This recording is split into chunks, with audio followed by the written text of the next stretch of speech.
Hello, and welcome to another episode of Boundless Body Radio. I'm your host, Casey Ruff, and today we have another amazing guest to introduce to you now. Tom Gaymor is a sports journalist and commentator, specializing in motorsports. Currently, Tom is working in Formula One, leading the commentary for F1 TV, and is also leading Sky Sports IndyCar coverage, including anchoring the studio for the world-famous Indy 500. Starting out as a racing driver, Tom soon swapped the steering wheel for a microphone after injury. Although Tom is best known as a motorsport broadcaster, Tom has also broadcast at the last two Olympic Games and for Premiership Rugby. Tom has a vast motorsport knowledge, having been involved in the sport for almost 30 years. He also works on a variety of other events for Discovery Eurosport, including the Le Mans 24-Hour and the World Endurance Championship, among others. In July 2011, Tom formed the Tom Gaymor Consultancy Ltd, or TGC, to bring all of his consultancy projects under one roof and to further create a professional platform from which to operate. TGC specializes in talent development, driver coaching, performance management, and mentoring. Tom Gaymor, what an absolute honor it is to welcome you to Boundless Body Radio. Thank you for having me. You should work in marketing and PR. And I'll definitely hire you because you do a wonderful job. The introduction's the best part. Yeah, it's the best part. We always offer our guests, if any time in this conversation you're feeling a little down and you want me to read it again, we can do that. Totally fine. Yeah. That sounds very impressive. Oh man, you are the voice in my head every time I'm at a stoplight. I've got a stick shift car, which nobody has around here, and I'm watching the stoplight. And as soon as that light turns green, it is your voice that says, lights out and away we go. Yeah, no, that's a wonderful feeling. And when you're in the car or in the commentary booth, it's still the same. And that's what's been a wonderful transition for me. Certainly having had the sort of adrenaline and that hook when you're in the car, live TV, although I'm not driving anymore, live TV still delivers that. And for me, there's nothing better than that 5, 4, 3, 2, 1, we're live.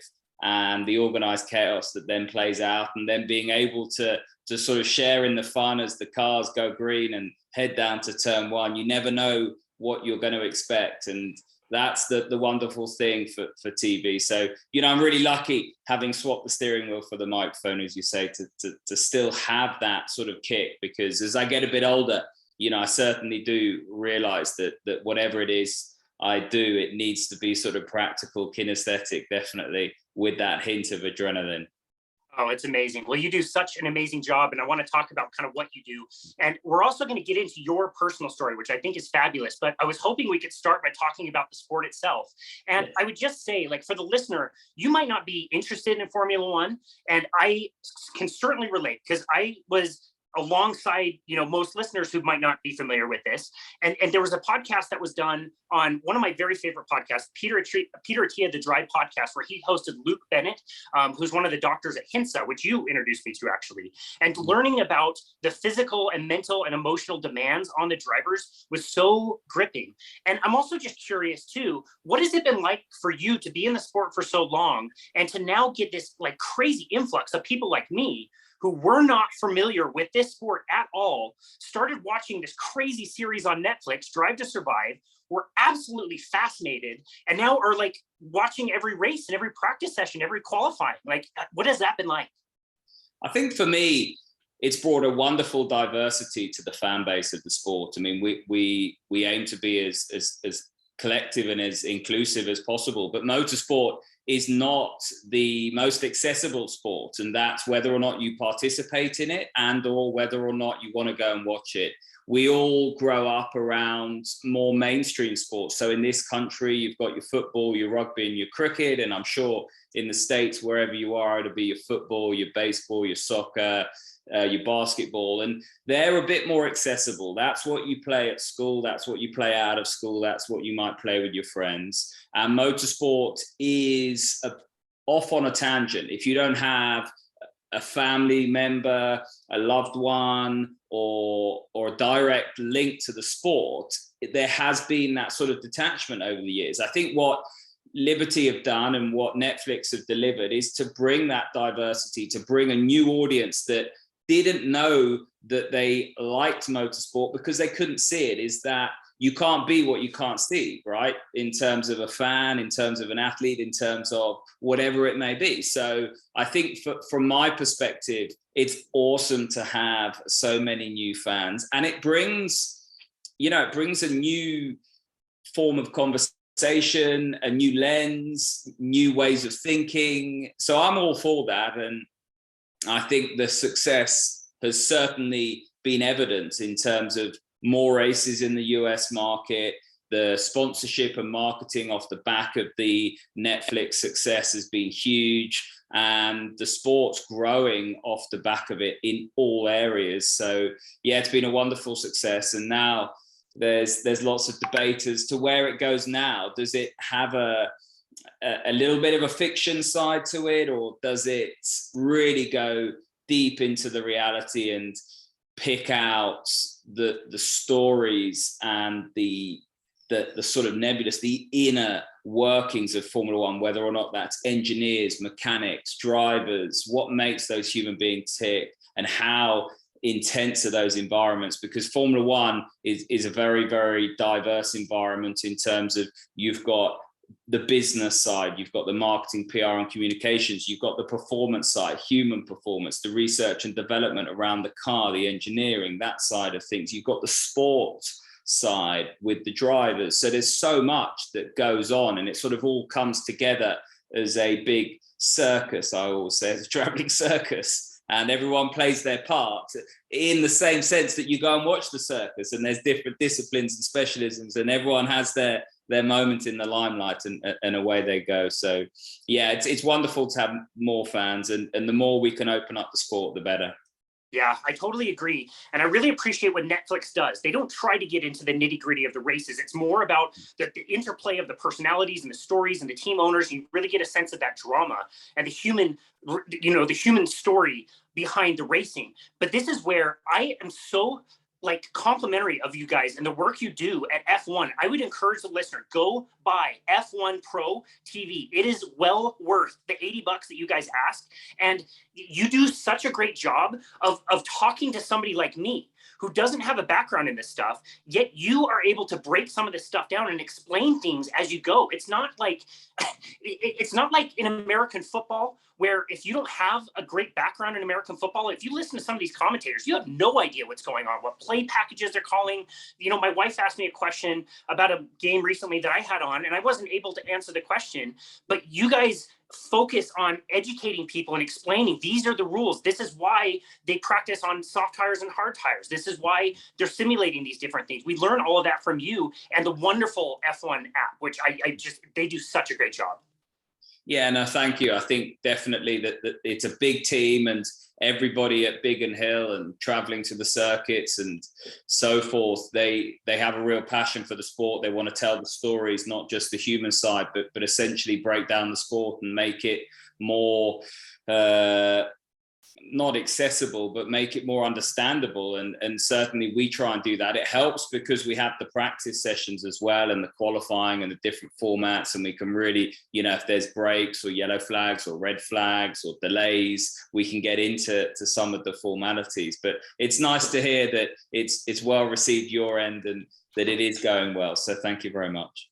Absolutely. It is really ruining me for watching football. To watch a 4-hour game and 3 hours of that are commercials is so insufferable now after watching a race and continuous coverage, and even the pre-show and post-show. It's only 2.5 hours, and it's so concise. There's always something going on. And again, you guys do such a great job of highlighting not just who's in the lead, but what's happening in the middle of the pack in the race field. You mentioned F1 being a traveling circus, which it absolutely seems like it. So for somebody who's not familiar with Formula One, can you explain what a typical race weekend entails? Yeah, definitely. So you have, the big teams employ about 1,000 people, and sort of 350 will travel. You will, depending on your role, get to the circuit on the Wednesday and start to unpack. So the cars, if you're coming from a double header, will be stripped and rebuilt. The engineers will be working through all of their simulation stuff and the sort of data. There's huge data packs that the engineers have. I mean, these are huge dossiers of information, and that's passed on to the drivers as well. And there's so much that goes into the performance side of the cars the data capture is just astronomical. So they will be working heavily through that. And then from a driver's perspective, it's about trying to get they've changed the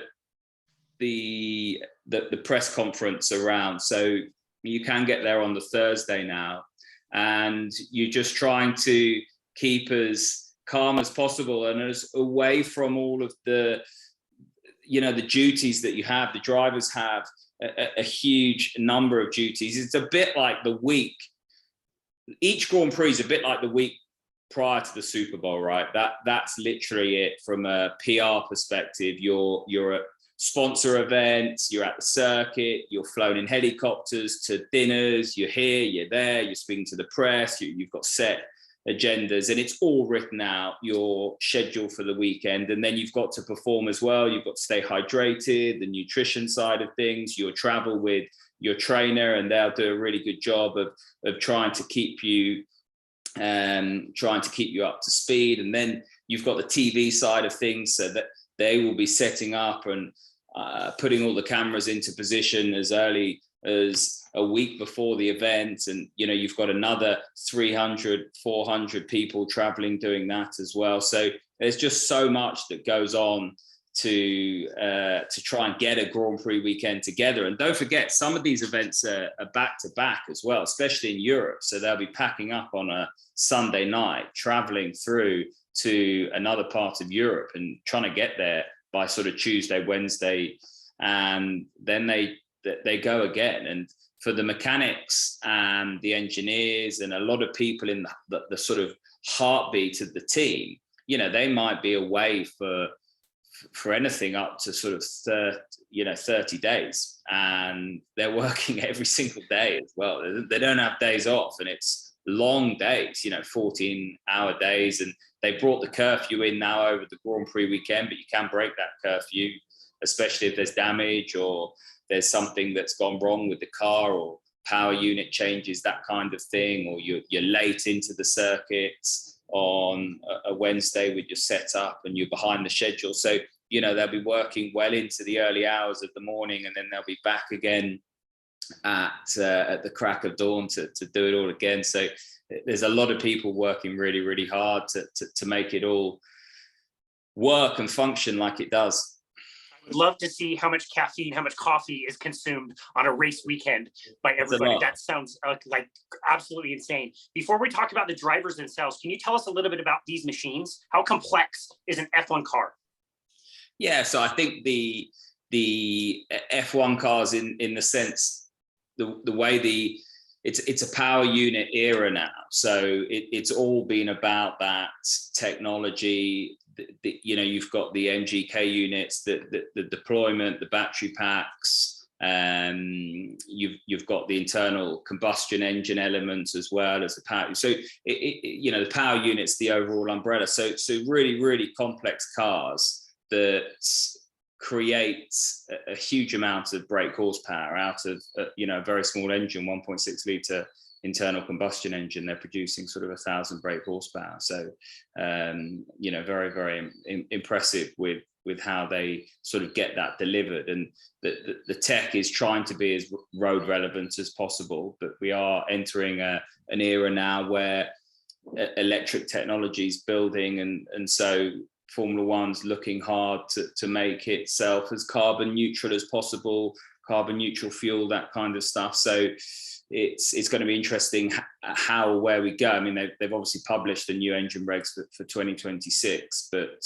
yeah, it's going to be an interesting direction in terms of how we go. I mean, that's the sort of power unit element. In terms of how the downforce is created, we've just had a rule change, so they've gone back to ground effects. So that's created challenges in itself, but it's got rid of all of the what I call litter that you saw in and around the front of the car, all the tuning vanes, all the different aerodynamic aids that were very much like shark teeth absolutely everywhere. We've sort of got rid of that now and gone back to, yes, you create a huge amount of load from the front and the rear wing and the air going over the top of the car, but actually it all comes from the diffuser and the floor and the ground effects. And so that's been a rule change that's slightly spiced up the running order.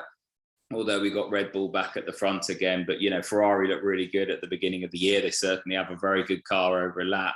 But the way the cars create downforce now, that's through ground effects that we haven't seen in Formula One for, you know, a good couple of decades.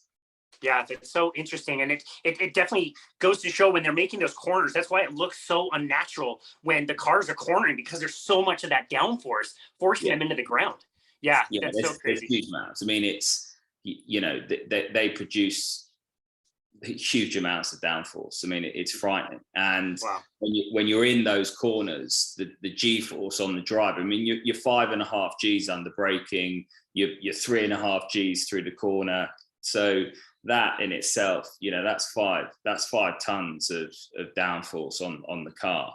So, you know, that they could at 100 miles an hour drive, you know, 150 mile an hour drive upside down. If you could actually get the car onto the roof, that's how much downforce they would stick to the roof.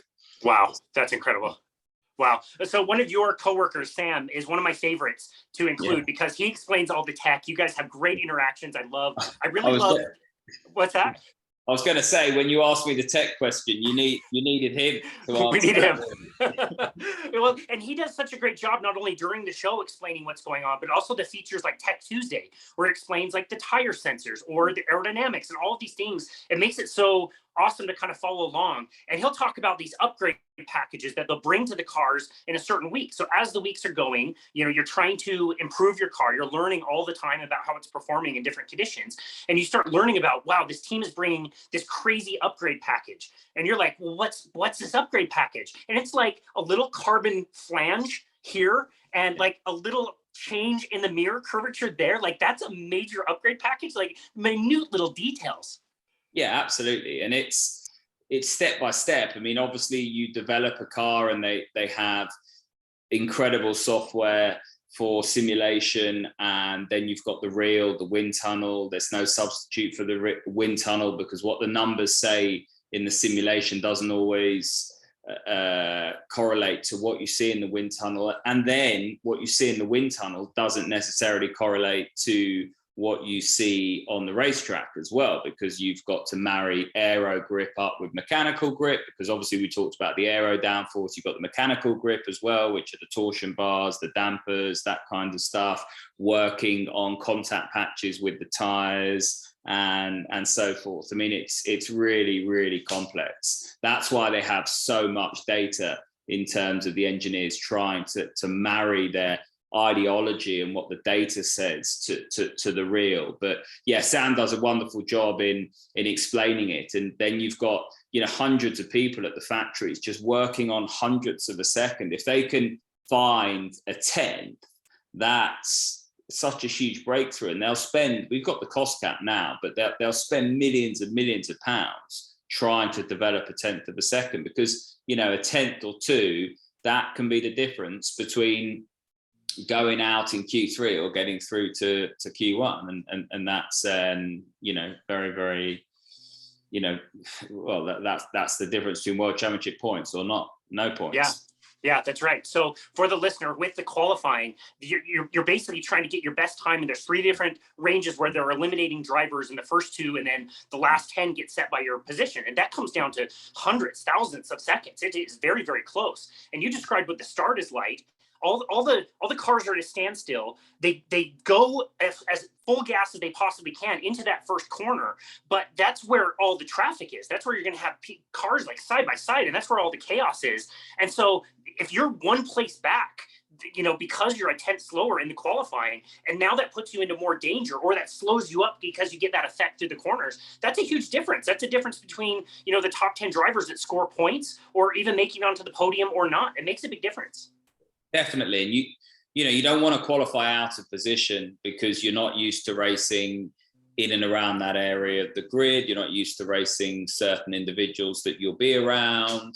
And it's where the melee is. It's where all of the concertina effect and the cars meet, vying for 1 or 2 lines or small areas of tarmac. And, you know, the laws of physics and the you know, and so forth means that not everyone can get through, so that the likelihood of contact is is very real. And then you've done all of that work, the team have put all of that work in, and you might have traveled 500 meters and you're out on the spot, which is really difficult to take as a team boss, because they've got to pay for it. As an engineer, as a mechanic, you might have pulled an all-nighter, and then as the driver, you've got your own personal disappointment and the weight of the world on your shoulders, because you've got to trudge back to the garage and explain to everyone what went wrong.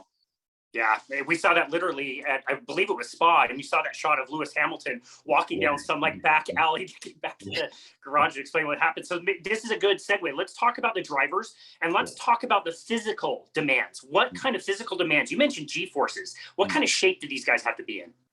Yeah, so racing drivers are predominantly quite small, although the TV makes them look quite large. You want to be under 70 kilos. So anything sort of from like 62 kilos up, which means that you've got to be really efficient with your strength, because you want to have a huge amount of sort of strength / enduro in certain muscle groups, but then you don't want to have muscle where you don't need it, because that's going to be excess weight, right? So drivers will tend to have big backs, no chest, like big triceps, no biceps, huge forearms, huge necks, and the sort of the G's. I mean, every time you hit the brake pedal, it's 1.5 bar. So you're looking at anything up to sort of 60 kilos, 65 kilos to 100 kilos of brake pedal pressure.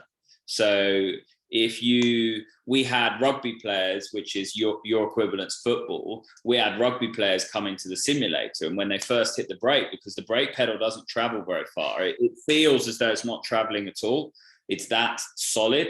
And when you hit it, they weren't braking, because they were hitting it hard, but they weren't hitting it hard enough. And I'd say to them, no, you don't understand. Think your beautiful pet dog or whatever it is has just walked out in front of the car, and you're going to nail that brake pedal with all your might. You're going to do everything you can. You're going to put everything into hitting that brake pedal, and then they'll do it. It's like bang, they'll do it. And then you're like, right, now you need to simulate that every single time you brake, and we're going to do it for like 75 laps in extreme heat. And so every time you brake, it's 65 to 100 kilos through your left leg. Then Formula One has power steering, but if we look at IndyCar, you're looking at about 30 kilos through the wheel. And also, if you're looking at 3.5 G through the corners in Formula One, anything up to sort of 25 kilos and above on your neck. So if you're going around a right-hand corner, you're going to have all of the force on your shoulders and then 25 kilos pushing your head.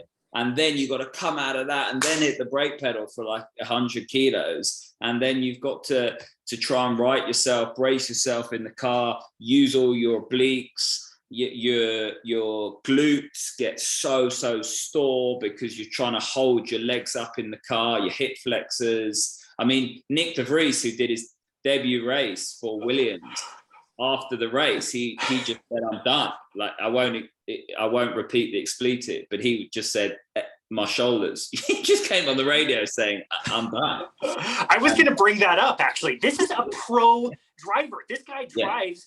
Yeah. He has a history of driving Formula 2. Yeah. Very last minute, he gets called into this car. He's got to race for Albon, who had appendicitis. So he's got to do practice. He's got to qualify. Then he's got to do the race, which is way longer than what he's used to. And yeah, the radio commentary was like, "My shoulders are dead. Like I have no shoulders." Didn't they have to get him out of the car? Yeah, and they'll get him out of the car and he'll be in a bad way.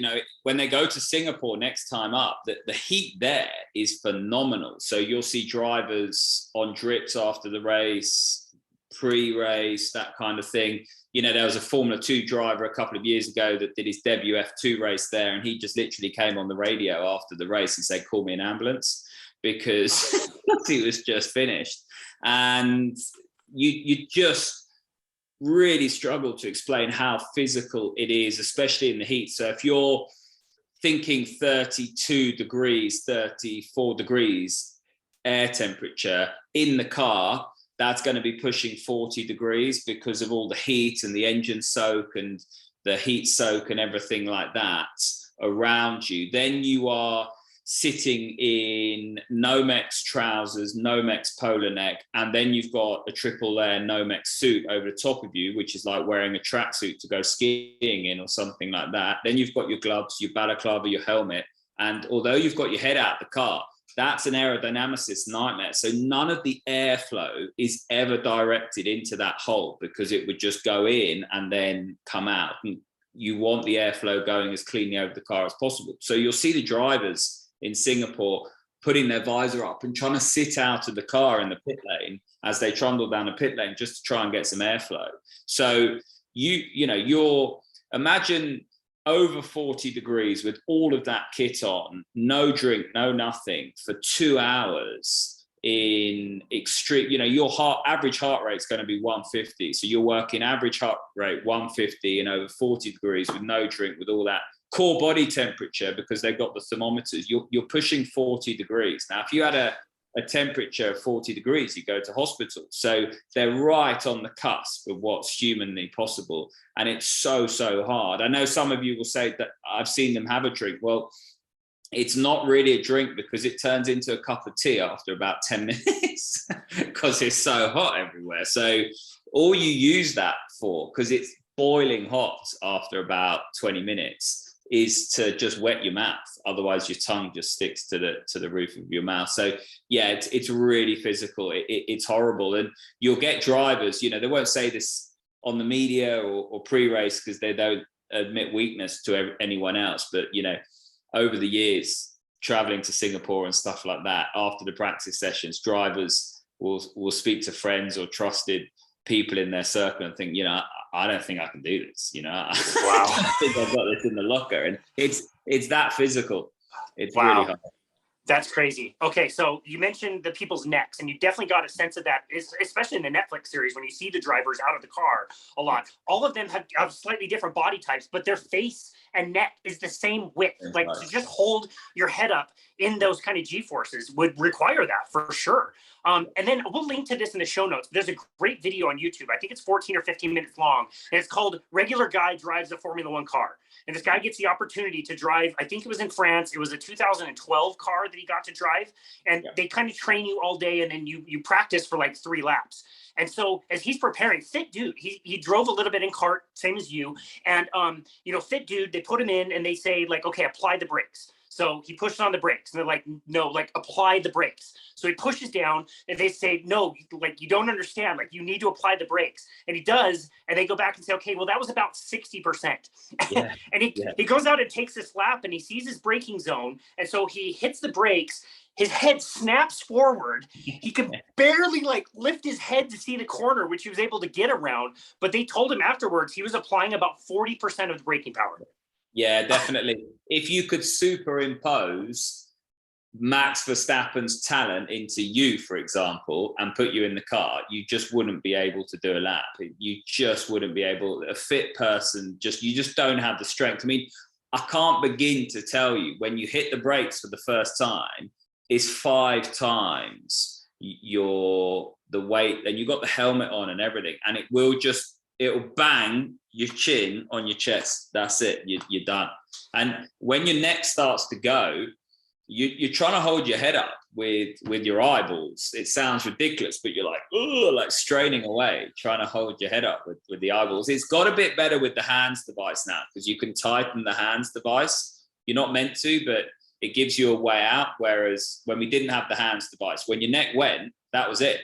Because literally you get into the corner and your head would fall over. And there's nothing you can do. Once that muscle, I think it's sternum-masculoid or something like that. Once that goes, you're done. And that would be day done. And, whether or not you're a young driver doing F3 or moving up to 3000 as it was then, or World Series or GP2, you'd regularly go and do a 2-day test. And you'd do the first day, done. You try and do the morning of the second day, and you pot around, do a bit, and then that's it. You just call it a day, because you just can't do the 2 days. Wow. Yeah.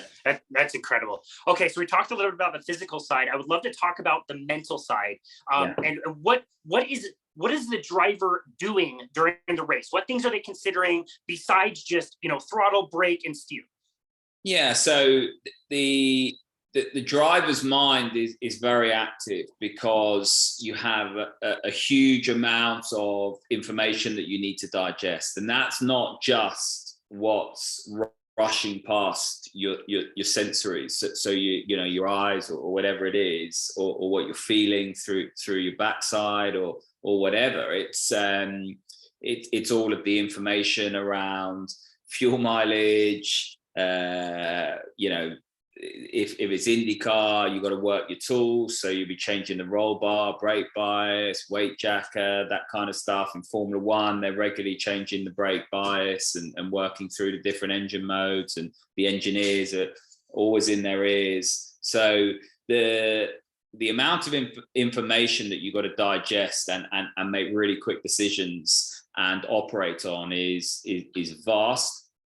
And for the vast majority of human beings, just being able to operate at that level is, you know, quite intense. So we get people on the simulators, for example, and then we'll do times tables, you know, 8 times 8, 6 times 8, just because actually you've got no answer, because you're just totally focused on what it is that you're doing. You just can't.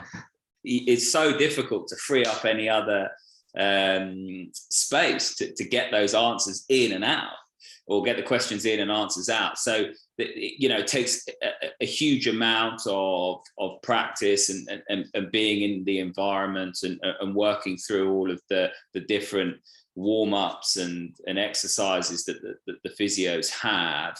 And then you've got the sporting side of things. So making sure that you are mentally fit, you know, your mental fitness, so confidence, that kind of thing. Or are you feeling fearing failure? You know, what is it that or where's your mindset heading into that weekend? So the mind for me is the most complex element, and I always say the human underpins the performer. So we don't work enough with the human being.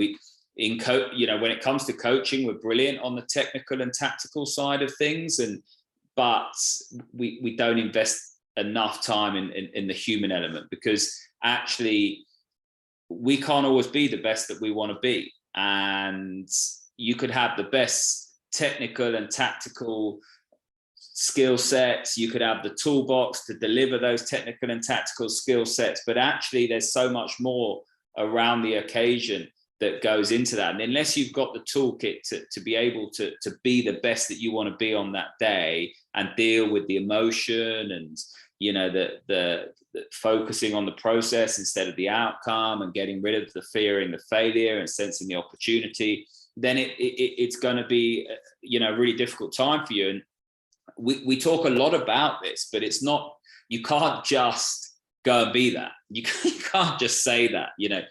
It makes great sense when you sit down with whoever it might be, your psychologist or your trusted set of ears or whatever, and you run through what we're talking about now. But then when you get to the circuit on a Thursday or Friday, all of the feelings that you had last time come flashing back. So you've got to have a process. I always say you've got to have a process to be able to get into the right mindset and make sure that you've got that sort of toolkit for the human element, that then you can go on and deal with the performer, the sort of performing elements. Because if you get that the wrong way round, it just doesn't come together.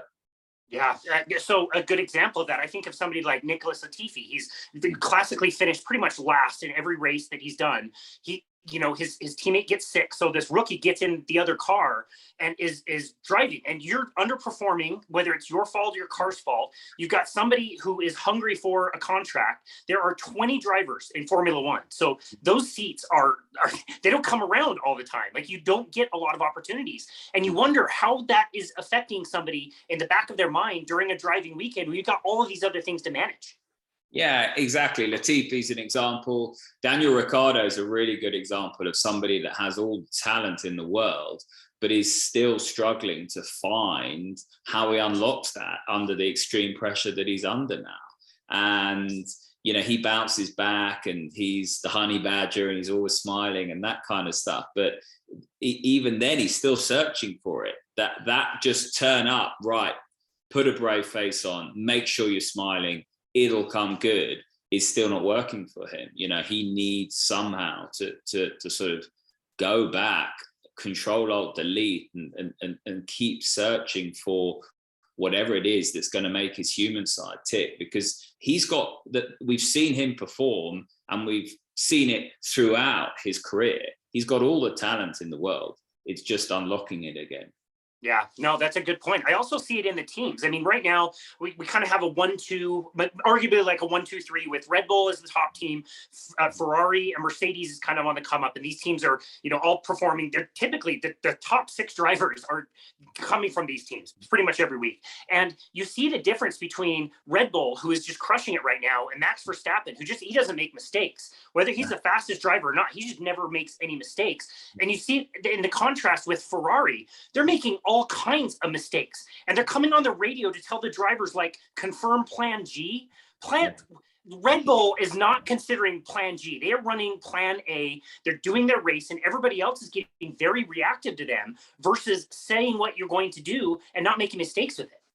Definitely. And if you look at their strategy at Ferrari, for example, that you can sense they fear failure. Now, they're not going to openly admit that. And that's a subconscious feeling as well. It's not a conscious. It's not the first in a high performance environment. You don't start fearing failure. It's a subconscious feeling. But what I mean by that is that there's elements of doubt. So they're always asking questions, you know, right, Charles, what do you think? It's all very reactive, as opposed to that sense of reassurance that they don't seem to be on the front foot. They don't seem to be proactive in terms of the confidence side of things. And, you know, I think that has come from a string of mistakes. So if you look at soccer, for example, you take a penalty, you miss that penalty, subconsciously that never disappears. So when you step up to take the next penalty, you've still got that in your mind. And actually,